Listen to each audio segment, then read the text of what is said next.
All right, boys and girls, in Bible yesterday, we talked about footsteps, and we did talk a little bit about footsteps that you might follow. So right now, I want you to follow me a little bit. All right, I'm going to do something. You follow me and do it after me. Here's the first thing I'm going to do. Did you do it? I want you to actually do it. Don't just watch me do it. I want you to actually do it. Because if you're following me, you're not just watching me while I'm doing it. If you're following me, you're going where I go and you're doing what I'm doing. Here's another one. You ready? Did you follow me and do it? Okay, very nice. Here's another one. This one's pretty easy. Did you do it? Are you doing it? You should be doing it right now. Okay, now let's make it a little harder. Ready? Here we go.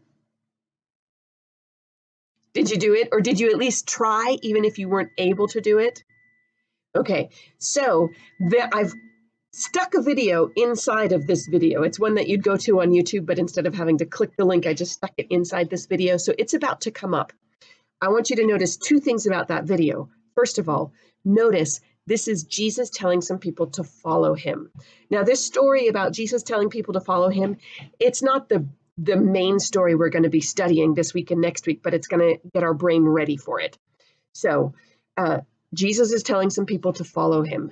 And notice what that really means when they follow him. What does that mean when he says, follow me?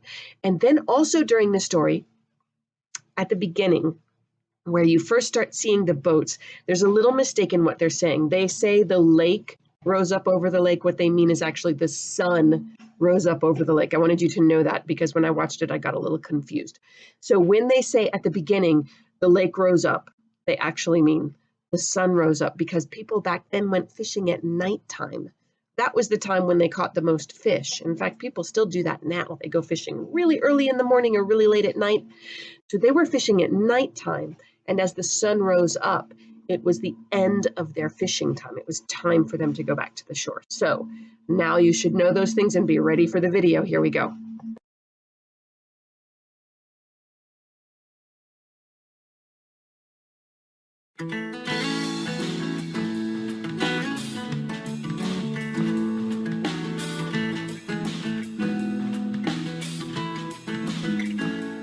Hello everyone, it's Aunt Fernita.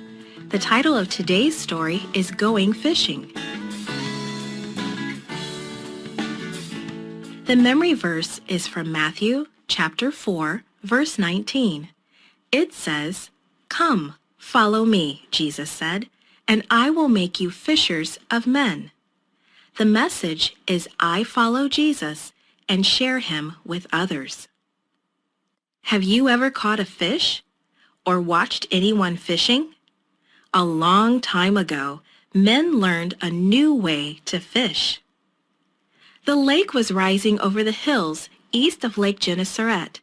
Peter and his brother Andrew had fished all night without catching a thing. "Let's go," Peter said. They pulled up their nets and headed for the shore.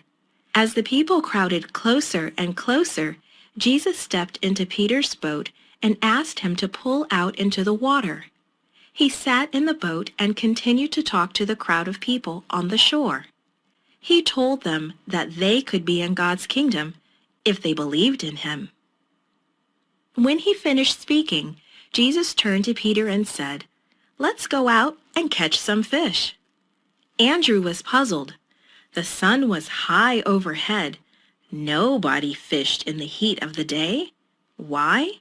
Because the fish were far below the surface in the cool, deep waters of the lake. "We've worked all night without catching a thing," Peter said. "But because you say so, I will let down the nets." Peter and Andrew threw their big net far from the boat. It was suddenly full of fish. The net was so heavy with fish that the boat began to tip over. "Help us!" Peter cried to James and John in their nearby boat. "We're sinking!" James and John hurried to help them. Hauling that heavy net was hard work. James and John took part of the fish into their own boat. Both boats were so full that they barely made it back to shore without sinking. "If you follow me," Jesus said, "you will fish for men." Jesus meant that they would tell people about him. The 4 fishermen looked at their boats.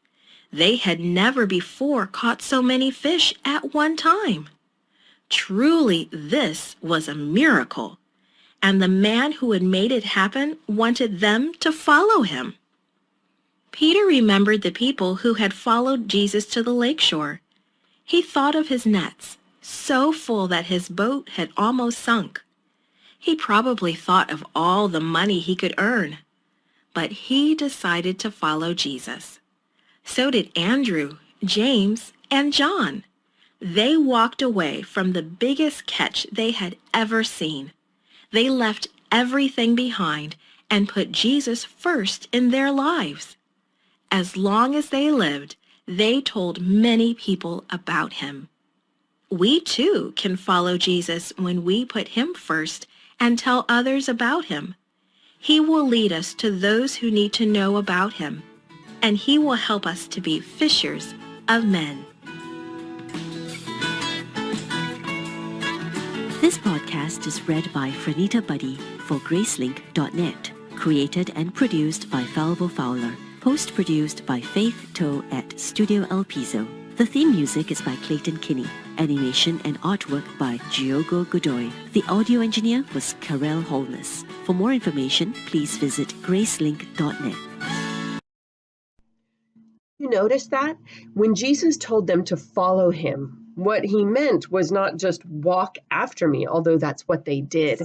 They lived with him for years, learning from him, learning about him, and learning what his ideas were, doing the kinds of things that he did, and especially noticing what he wanted and learning to be able to do it, getting those skills. Just like you guys may have been able to touch your finger to your nose, but you may not have been able to cross your eyes down at your nose.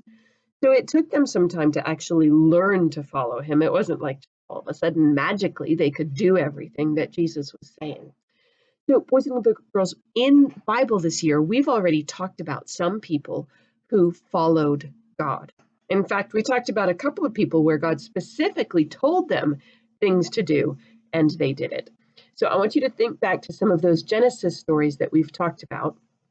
You might, excuse me, be able to think about some other things, other times that we've talked about this year where God told someone to follow him. And they did.